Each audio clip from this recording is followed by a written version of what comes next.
Sanggar Cerita mempersembahkan Sabda Pandita Ratu.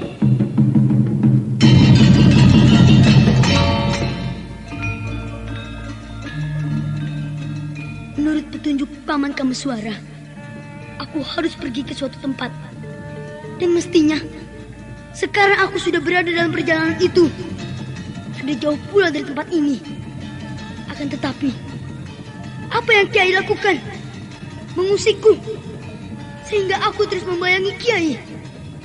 Dan ternyata benar, Kiai bermaksud buruk di tempat ini. Gila, demit. Seorang resiko misu, orang patut. Oh, jadi kau telah memata-mataiku, anak kecil? Iya. Dengan tidak tedeng aling-aling itu, aku akui Kiai. Maka aku tahu semuanya. Aku tahu. Apa pula yang kau lakukan dengan muridmu yang bernama Damar Taun, yang memiliki Raja Durga di tangan kirinya itu?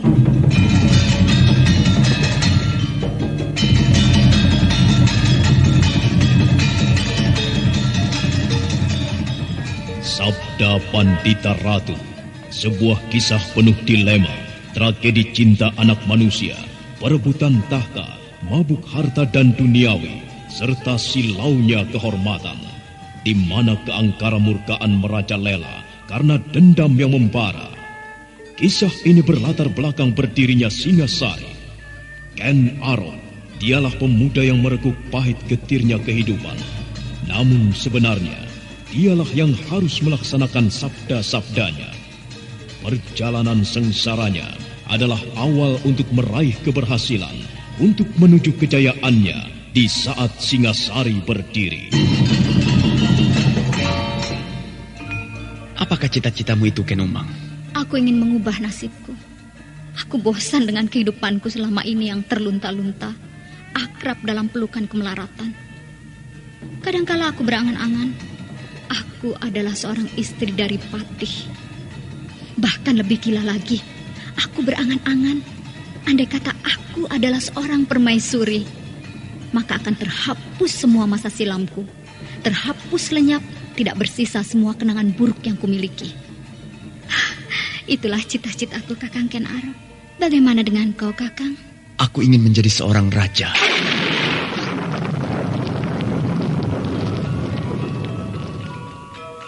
Sabda Pandita Ratu. Naskah ditulis oleh Pondra Swasti Langit, diolah oleh Agung Bahrodi, didukung oleh artis-artis terkemuka Ferry Fadli, Eli Ermawati, M. Abud, Ivone Rose, dan lain-lain. Teknik dan montase Ibing Arifin, dengan sutradara Dian Pertiwi. Sabda Pandita Ratu dalam episode ke-16 ini dengan judul Duka Luka Bumi Blambangan.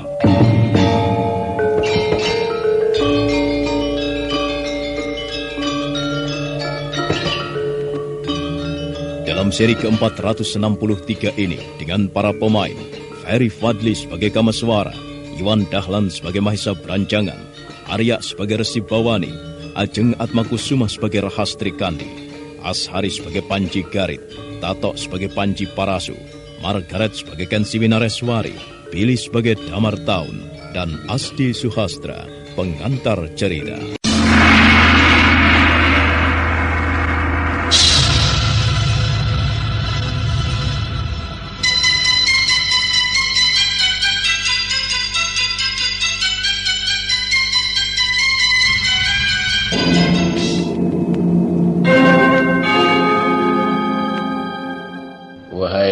Pecinta Sandiwara Radio, penikmat musik tanah air, dan pelestari budaya luhur bangsa di mana saja Anda berada.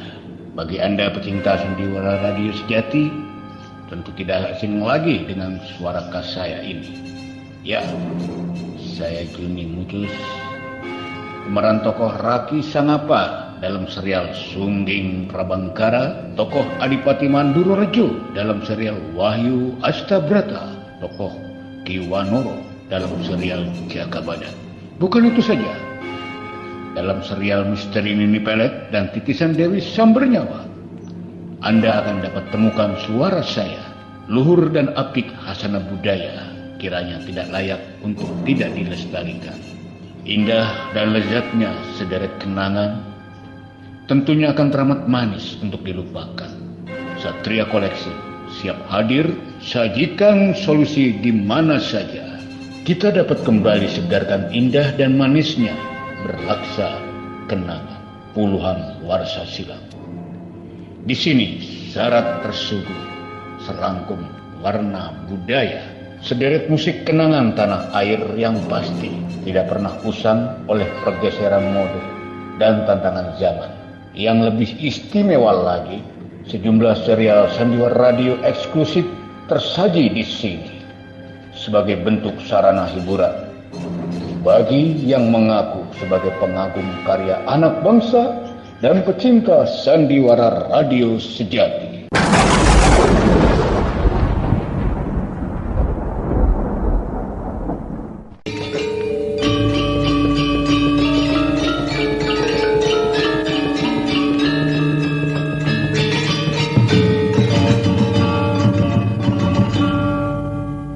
Di Palwasambu, Ken Siwi Nareswari dan Rahastri Kandi, masing-masing dengan suaminya, sedang berbincang di pendopo. Mereka sedang menunggu Maisa Branjangan dan Kameswara kembali dari Gumuk Serawet. Bersama-sama mereka mempelajari kitab pusaka perguruan pesanggaran Pallawa Riung Laut yang telah diberikan oleh Kameswara. Dengan membaca kitab pusaka itu, semakin terbukalah wawasan mereka atas ilmu kanuragan.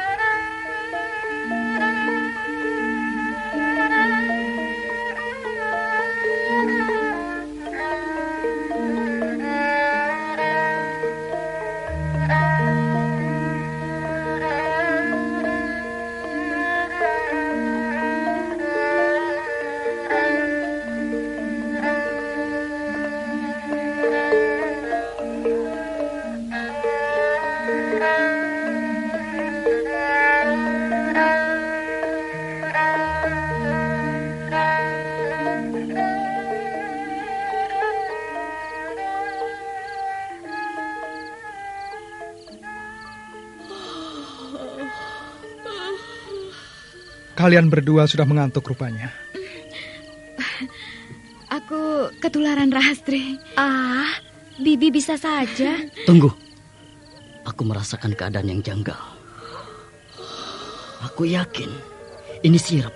Ada orang yang menyebar sirap untuk memaksa kita tidur. Simpan kitab itu, Rahastri Kandi.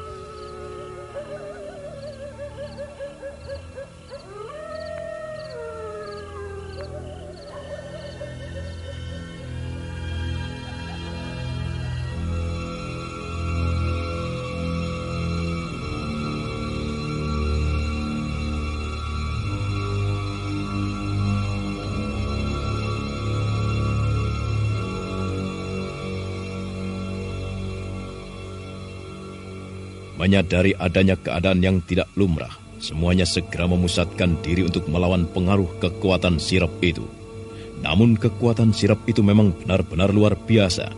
Para siswa perguruan Palwasambu yang berada di Regol bergelimpangan tanpa sempat mencari tempat untuk berbaring. Dengan susah payah, Rahastri Kandi dan Ken Siwi Nareswari serta Paksi Jala Kuning berusaha menguasai diri. Panji Parasu yang nampak lebih siap menghadapi kekuatan dahsyat dari sirap itu tidak terpengaruh.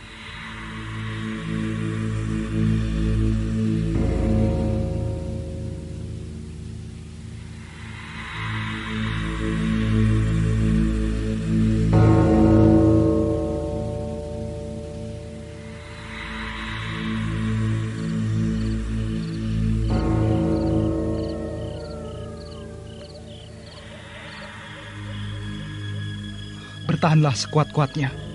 Jangan turuti keinginan untuk tidur itu. Bertahanlah. Kalau kalian tidur, kalian akan celaka.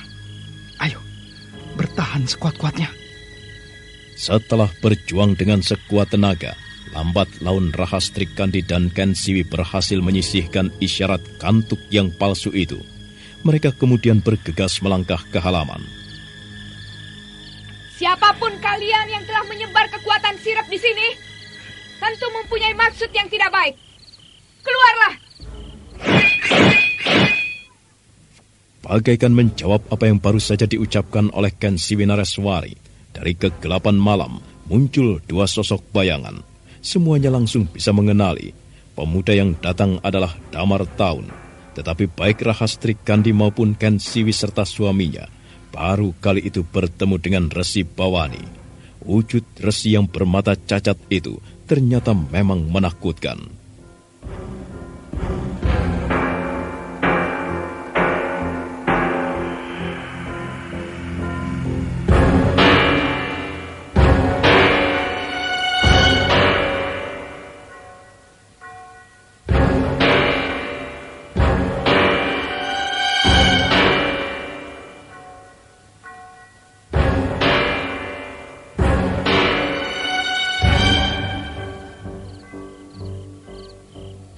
Siapa kalian? Dan mengapa malam-malam seperti ini menyebar sirap di sini? Untung kami mampu mengatasinya. Jangan besar kepala, Nduk. Jika kau sekarang terbebas dari kekuatan sirap itu, karena rasa belas kasihanku. Jika aku pertajam sirap itu, kalian berempat tentu berkelimpangan. Ada perlu apa kau datang kemari? Aku ingin bertemu Ki Branjangan. Kakang Mahisa Branjangan tidak ada, Kiai. Jika Kiai bermaksud mempunyai keperluan dengan Kakang Mahisa Branjangan, Kiai boleh datang lagi besok, tidak sekarang. Malam seperti ini adalah bukan saatnya yang pantas untuk bertamu. Sayang sekali, Nduk. Nasihatmu itu seharusnya ditujukan kepada kakakmu. Apa yang aku lakukan ini baru saja dilakukan oleh Ki Branjangan. Bahkan yang diperbuat telah membelah dadaku, membakarku. Apa yang dilakukannya sangat menghinaku. Dan aku tidak bisa membiarkan penghinaan itu begitu saja. Akan tetapi, Kiai, Kakang Branjangan tidak ada di sini. Sebaiknya pergi saja, Kiai. Kalian mengusirku. Jika Kiai tidak bersedia meninggalkan tempat ini, maka maafkan kami jika kami terpaksa berbuat kasar terhadap Kiai. Seekor kidang kecil akan berbuat kasar terhadap dua harimau. Apapun yang Kiai katakan, akan tetapi kami akan mengusir Kiai yang datang pada saat yang tidak pantas untuk bertamu. Jika perlu, kami akan menggunakan pedang ini. Damar Taun, aku ingin melihatmu bermain-main barang sejenak. Hadapi mereka, Damar Taun. Tunjukkan kepada mereka bahwa mereka tidak mempunyai arti apa-apa. Damar Taun yang rupanya mempunyai sifat pendiam itu kemudian melangkah perlahan. Dengan keyakinan yang tinggi, Damar Taun menghadapi 4 orang yang berada di depannya. Ken Siwi segera menempatkan diri di depan. Pedangnya bergerak. Kalian benar-benar tidak tahu diri. Oh ya? Bagaimana kau bisa mengatakan kami tidak tahu diri, ha? Kalian berani menghina guruku. Kaulah yang tidak tahu diri. Dan bahkan tidak tahu malu. Tidak tahu sopan santun. Rupanya kau berasal dari kalangan rendah. Kalangan yang tidak tahu tata krama. Jika kau pernah mempelajari tata krama, kau tentu tahu bagaimana seharusnya bertamu. Bukankah guruku sudah mengatakan kakakmu Ki Branjangan itu telah melakukan tindakan serupa? Aku tidak percaya. Aku mengenal ayahku sebaik-baiknya. Ayahku tentu tidak akan melakukan hal yang tidak pantas. Ayahku adalah orang yang paling baik dari segala macam orang yang pernah aku kenal di dunia ini. Diam kau! Tunggu dulu. Bukan hanya kau yang berhak berbicara. Kau juga wajib mendengarkan aku berbicara. Nah, dengarkan kata-kataku. Ayahku bukan sejenis penjudi ayam jago. Bukan orang yang suka main perempuan. Bukan orang yang suka mabuk-mabukan. Atau perbuatan sejenis yang memalukan itu. Aku tidak percaya dengan bualanmu. Menurutku kau membual. Kurang ajar. Aku kira istriku bukanlah jenis orang yang kurang ajar. Selama aku menjadi suaminya, aku tidak pernah melihat istriku bersikap tidak patut. Demit! Iblis! Siapa yang demit? Siapa yang iblis? Kalian semuanya. Kalian yang demit. Kalian yang iblis. Bibi, apa Rahastri? Bagaimana kata orang gila terhadap orang lain? Orang tidak waras selalu menyebut orang lain yang tidak waras. Bukankah demikian, Rahastri Kandi? Nah, kau dengar kisah anak Damar Taun. Bibiku yang cantik telah menjawabnya. Menurutnya, kaulah sebenarnya yang harus berkaca. Perempuan-perempuan yang tidak tahu diri. Oh ya? Ya. Benarkah kita ini perempuan-perempuan yang tidak tahu diri, Rahasri Kandi? Salah. Sebenarnya kita adalah perempuan-perempuan yang cantik. Sayang, kita telah bersuami. Andai kata belum, Damar Taun tentu menginginkan kita untuk menjadi istrinya. Karena selama ini ia tidak pernah mendapatkan perempuan yang baik, kecuali pelacur-pelacur rendahan. Sayang sekali. Andai kata aku belum bersuami pun, aku tidak sudi. Kaum perempuan dianugerahi dengan mulut yang sangat tajam. Itulah yang sedang dihadapi oleh Damar Taun. Pemuda itu menjadi kelabakan karena tidak mampu menjawab. Namun karena itulah, kemarahannya bagaikan tidak mampu tertahan lagi. Setan nalas, kurang ajar! Aku bunuh kalian semuanya! Hop, ya!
Maka pertempuran pun berlangsung dengan dahsyat.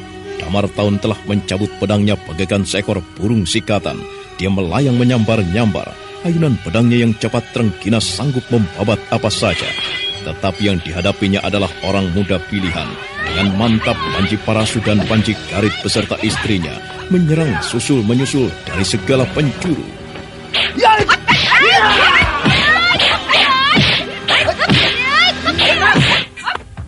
Waktu terus bergerak, pertempuran berlangsung meningkat. Damar Taun ternyata memang luar biasa. Meski dia menghadapi 4 lawan dan diserang susul-menyusul habis-habisan, tetapi demikian keringatnya mulai membanjiri tubuhnya. Maka tandangnya bagaikan banteng ketaton. Dengan terengginas terampil tatak tanggon, kukuh bagai seekor liman, dia mengamuk. Tetapi meski lawannya ternyata mempunyai kemampuan yang dapat mengimbangi mereka berempat, tidak membuat Ken Siwi dan kawan-kawannya menjadi kendor, namun serangannya semakin menjadi-jadi. Sementara Maisa Beranjangan dan Kamaswara terus memacu kudanya dengan segera menuju Palwa Sambu.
Mengapa berhenti?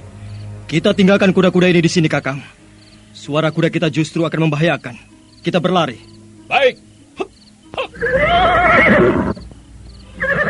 2 ekor kuda itu dilepaskan begitu saja tanpa diikat. Kamaswara dan Mahesa Beranjangan kemudian melenting, bagaikan bayangan demit, tubuhnya berkelebat menerobos kegelapan malam. Sementara itu di Palwa Sambu,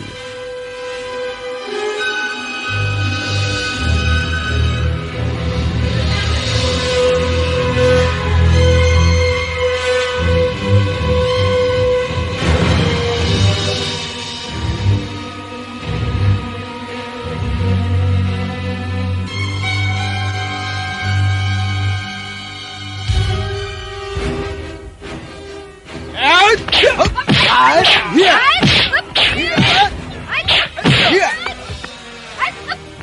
ajar.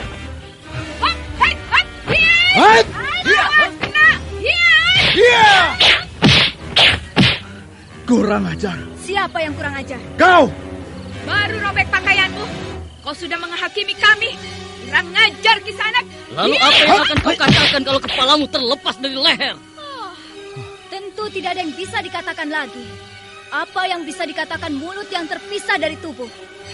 Paling-paling mati. Kurang ajar! Lagi-lagi hanya itu umpatan yang kau hafal. Yang lainnya masa tidak punya lagi? Berdebah. Nah, bagus. Berdebah lebih bagus dari kurang ajar.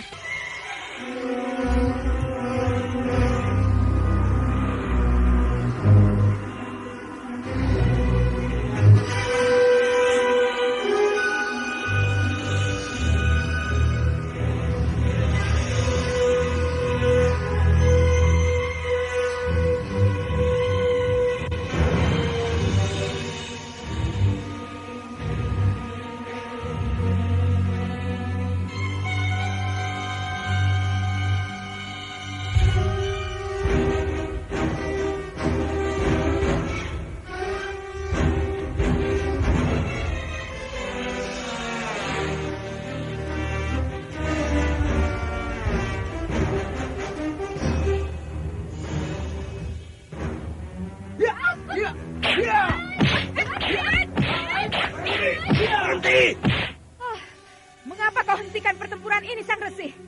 Apa kau merasa gatal tanganmu dan ingin menerjunkan diri dalam pertempuran ini? Aku tidak telaten dengan apa yang kalian lakukan. Oh, lalu apa yang akan kau lakukan, ha? Kalian semuanya. Ayo, tataplah aku. Pandang aku. Tatap mataku. Kalian semuanya akan melihat siapakah aku. Ayo, tatap mataku. Tataplah aku. Bukan mereka yang harus kau lawan, Sang Resi.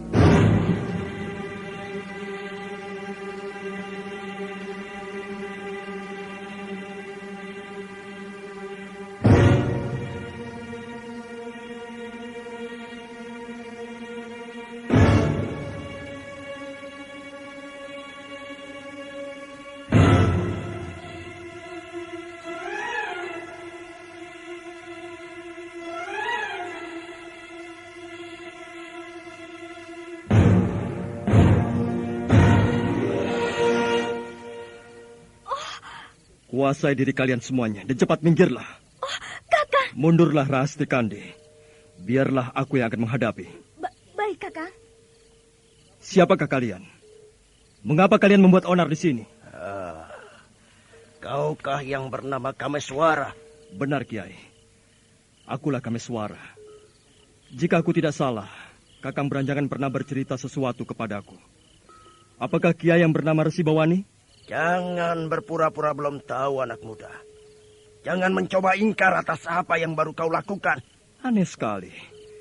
Sang Resi datang dengan membawa persoalan yang aku tidak mengerti. Maaf, Sang Resi. Bukankah utusan Sang Resi telah menjanjikan bulan sabit hari pertama untuk pertemuan kita di sebuah padukuhan yang bernama Tegal Delima? Sekarang aku justru menjadi ragu-ragu. Benarkah Sang Resi mencariku? Tidak perlu menunggu bulan sabit hari pertama. Persoalan itu kita selesaikan sekarang, meskipun persoalan itu ternyata telah berkembang. Berkembang bagaimana, Sang Resi? Apa yang Sang Resi maksud? Ada orang yang telah membakar rumahku. Dan aku yakin, orang yang bertanggung jawab itu pasti berada di sini. Kakang Beranjangan. Bagaimana, Kameswara? Untuk apa harus ditutup-tutupi? Baiklah, Sang Resi. Aku tidak akan ingkar apa yang baru saja kau alami. Akulah yang melakukan. Kau yang melakukan, anak muda. Kau yang telah membakar rumahku. Kenapa, Sang Resi? Sang Resi tidak percaya? Jika Sang Resi tidak percaya, maka Sang Resi adalah jenis manusia yang terlampau mengagumi diri sendiri. Akan tiba saatnya Sang Resi harus mengagumi orang lain. Pada saat itulah Sang Resi akan merasakan sakit karena tidak sanggup melihat kenyataan. Sombong sekali kau, anak muda. Aku membutuhkan kesombongan untuk beberapa hal, Sang Resi. Dan kepada sang resi aku merasa perlu memakainya.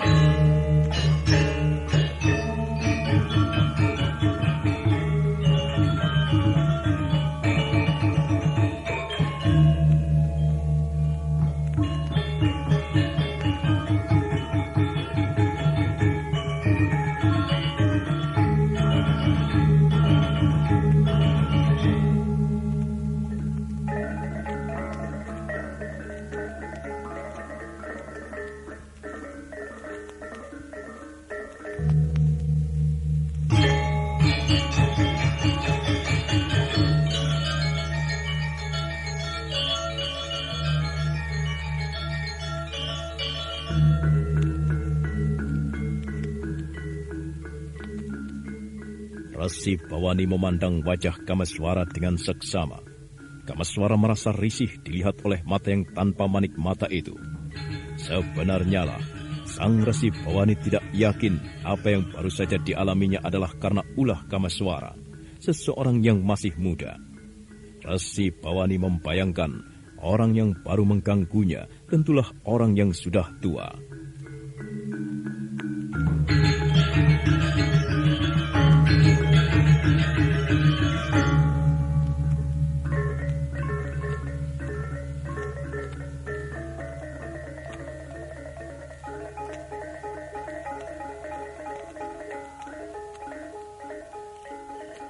Aku masih mencoba mengampunimu, anak muda.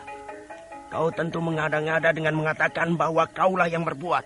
Untuk apa aku harus menyebut nama orang lain, Sang Resi? Akulah yang telah melakukannya. Aku melakukan itu adalah untuk membalas apa yang kau perbuat terhadap kakangku Maesa Beranjangan dan pamanku yang memendam kekecewaan hingga kematiannya, Paman Yuyu Rumpung. Jika Sang Resi tidak bisa menerima, apapun akan aku layani. Akan tetapi sebenarnya, aku lebih senang jika pada malam ini tidak terjadi apa-apa. Sebagaimana Sang Resi sendiri telah menjanjikan, bulan sabit pada hari pertama, kita akan bertemu di pedukuhan yang banyak ditumbuhi oleh pohon delima itu. Tidak perlu, anak muda. Tidak perlu menunggu bulan sabit hari pertama. Persoalan itu kita selesaikan sekarang juga.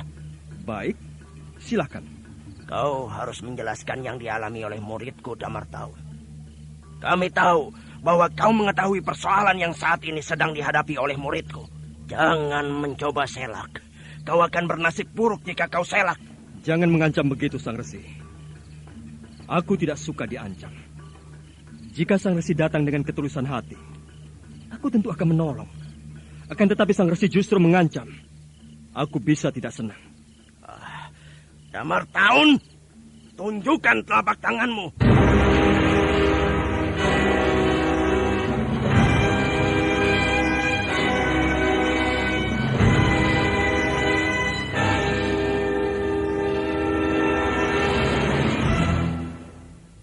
Damartaun telah mengulurkan tangannya, menunjukkan telapak tangannya, dan Kameswara benar-benar terperanjat melihat sesuatu yang bagaikan terpahat di telapak tangan itu. Kameswara melihat di telapak tangan kanan pemuda yang bernama Damartaun itu terdapat raja. Kameswara tiba-tiba teringat sebuah peristiwa yang kejadiannya bagaikan kejadian maya ketika dia berada di balik air terjun Kambang Ayun. Bagai membayang kembali di dalam ingatannya apa yang telah dikatakan oleh bayangan Rakai Walengpu Kumbayoni.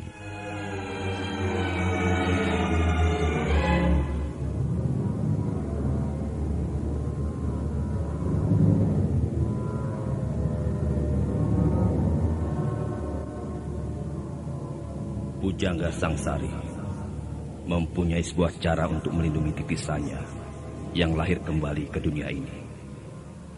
Akan ada orang yang dengan sukarela memberikan perlindungan, bahkan mengorbankan nyawanya.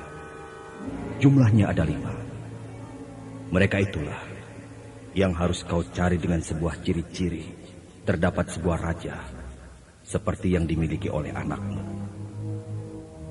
Carilah mereka sampai ketemu. Dengan mereka, kau harus bahu-membahu memberikan perlindungan kepada anakmu. Sebaliknya, kau juga harus mengenali orang-orang yang akan membunuh anakmu. Bisa jadi orang itu mempunyai hubungan yang dekat denganmu.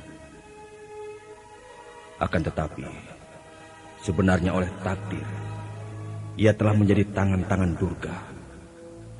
Orang itu memiliki sebuah pertanda pula, berwujud rajah mata yang terletak di telapak tangan pula.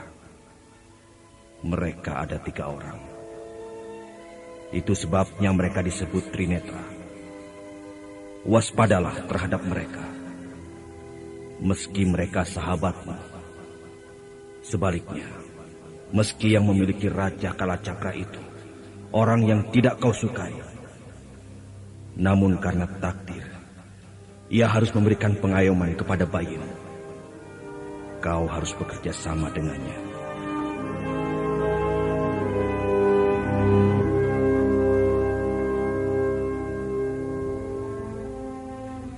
Kau mengetahui apa yang aku sandang ini? Baiklah. Aku memang mengetahui. Dan benar sekali kau datang menemuiku. Karena di dunia ini, hanya aku seorang yang bisa mengartikan apa yang sedang kau alami itu.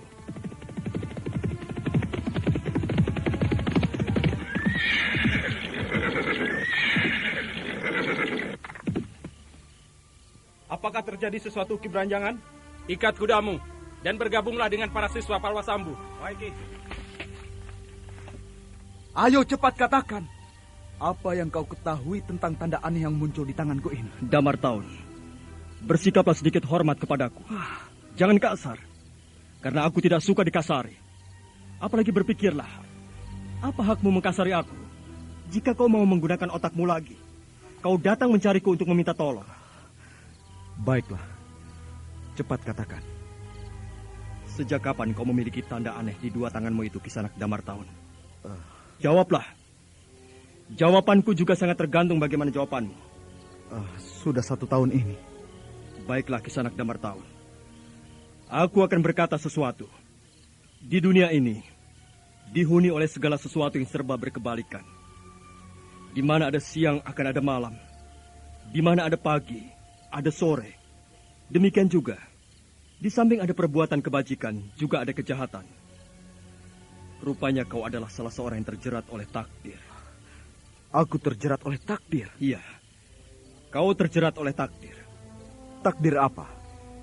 Takdir adalah sesuatu yang tidak bisa kau hindari, Kisanak Damar Taun.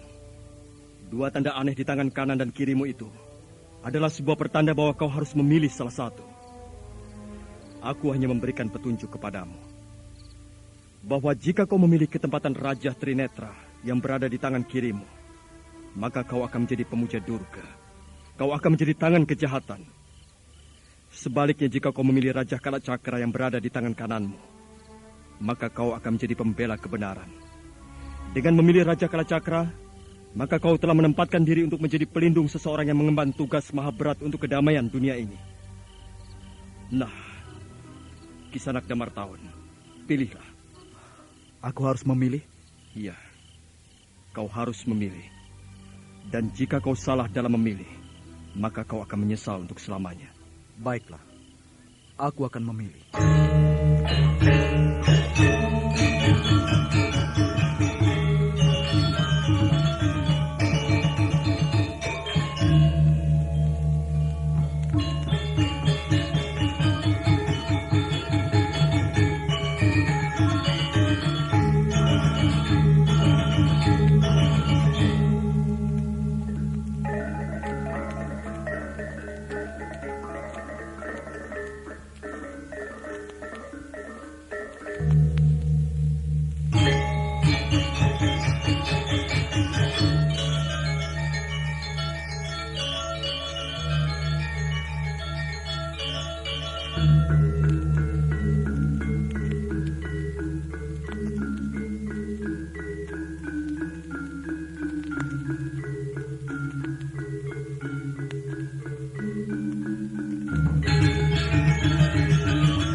Suasana yang semula hening menjadi semakin hening. Damar Taun segera merapatkan kedua tangannya. Pemuda itu memejamkan mata bagai sedang memusatkan segenap perhatian. Kameswara menjadi cemas. Kameswara yang paling tahu apa arti pemilihan 2 raja aneh itu. Segera kemudian dia mempersiapkan diri pula. Kameswara merasa harus mengesampingkan perasaannya sendiri. Segala bahaya atas anak kandungnya Parameswara harus dienyahkan. Sementara itu, dari kedua telapak tangan Damartaun yang menyatu, tiba-tiba terdengar suara yang berdesis, dan dari sela-sela jemarinya muncul asap keputih-putihan. Damartaun kemudian membuka matanya.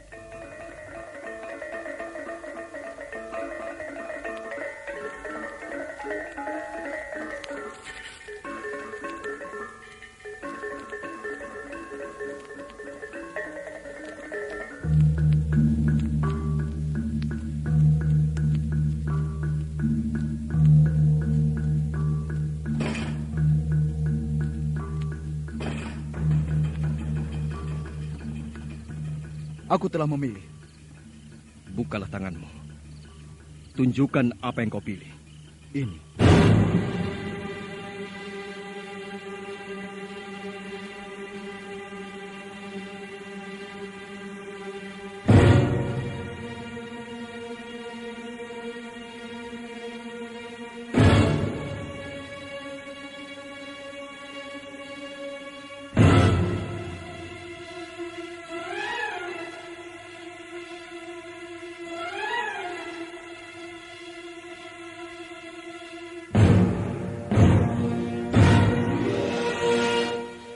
Damartaun telah membuka kedua telapak tangannya dan kemudian mengangsurkan tangan kirinya. Dada Kameswara serentak berdesir. Kameswara melihat dengan jelas rajah di tangan kanan Damartaun itu telah lenyap. Sedang di telapak tangan kiri Damartaun, rajah yang berwujud mata itu memancar semakin jelas seolah membawa sebuah pamor.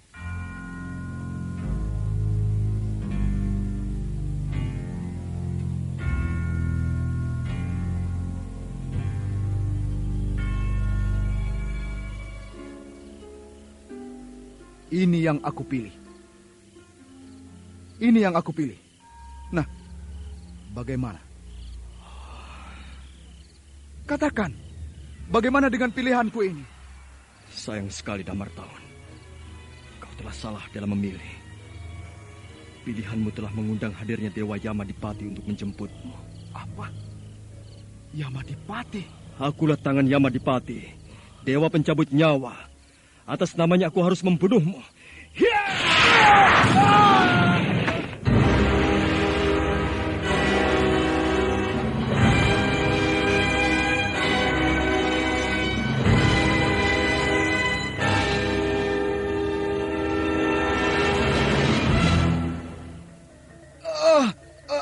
Kurang ajar.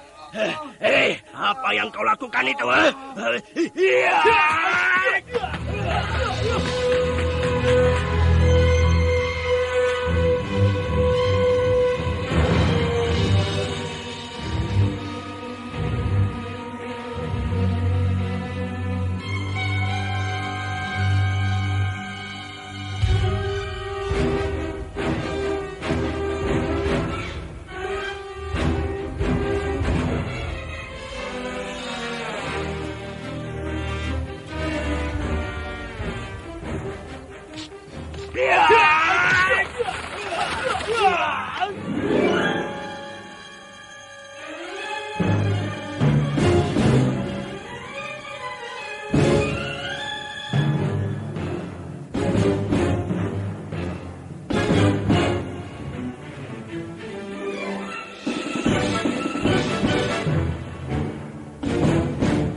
Siapapun tidak ada yang pernah menduga apa yang dilakukan oleh Kameswara.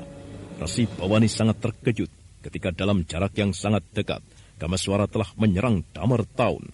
Kekuatan dahsyat lepas dari tangan Kameswara membuat Damartaun terjengkang dengan mulut berlumuran darah. Nah, apa yang akan dilakukan oleh Resi Bawani? Dan bagaimana dengan nasib Damar Taun?